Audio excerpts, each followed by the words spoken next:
Hello dear student, आप कैसे हैं।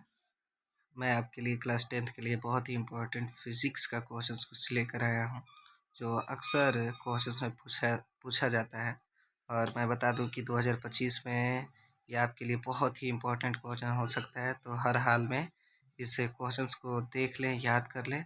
जैसे कि पहला प्रश्न है कि प्रकाश की किरण गमन करती है, उसका गमन कैसा होता है। सीधी रेखा में होता है, टेढ़ी रेखा में होता है, किसी भी दिशा में, या नन ऑफ दीज।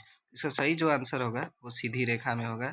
अब दूसरे क्वेश्चन पर हम लोग जाते हैं और इसमें देखते हैं कि प्रकाश का वेग न्यूनतम होता है किस में से होगा। निर्वात में होगा, कि जल में होगा, कि वायु में होगा, कि कांच में होगा।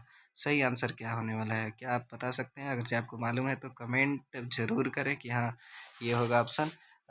जैसे इसका कंसेप्ट होता है 2 नंबर क्वेश्चन का, कि जिस माध्यम का अपवर्तनांक सबसे अधिक होता है उसका प्रकाश की चाल उसमें जो होता है सबसे कम होता है, और जिस माध्यम का अपवर्तनांक सबसे कम होता है उसमें प्रकाश की चाल क्या होता है, सबसे ज़्यादा। तो इन चारों में से जो कांच होता है इसका अपवर्तनांक ज़्यादा होता है, इसलिए इसमें प्रकाश की चाल क्या होगा, न्यूटन।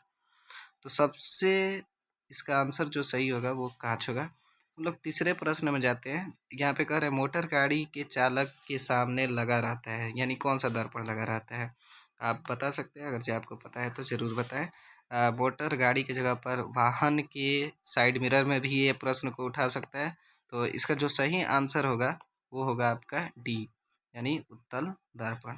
हम लोग चौथे प्रश्न में जाते हैं कि मोटर कार के हेडलाइट में किसका प्रयोग किया जाता है। इस प्रश्न को और भी उठा सकता है कि वाहन के अग्रदीप में किस दर्पण का उपयोग किया जाता है। तो इसका जो सही आंसर होगा वो आपको बता दें मैं कि ये अवतल दर्पण होगा।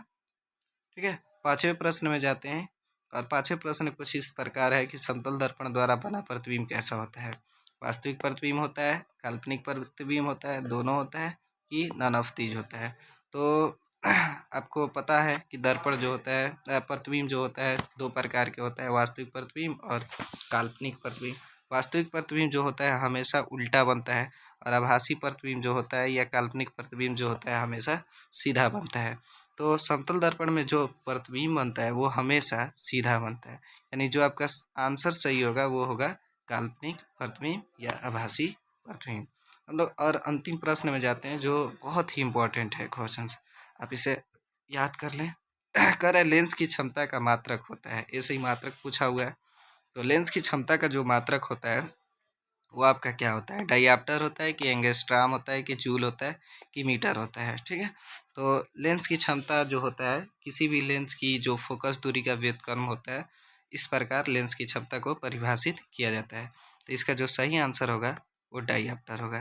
तो ये इंपॉर्टेंट क्वेश्चंस कुछ लाए थे आपके लिए। ऐसे ही हमारे चैनल से जुड़े रहें, हम आपको नेक्स्ट वीडियो में मैथमेटिक्स या अन्य सब्जेक्टों का लगातार वीडियो देते जाएंगे जो आपके एग्ज़ाम से बहुत ही इम्पोर्टेंट होगा। तो आज के लिए बस इतना ही, मिलते हैं कल के या नेक्स्ट वीडियो में। जय हिंद।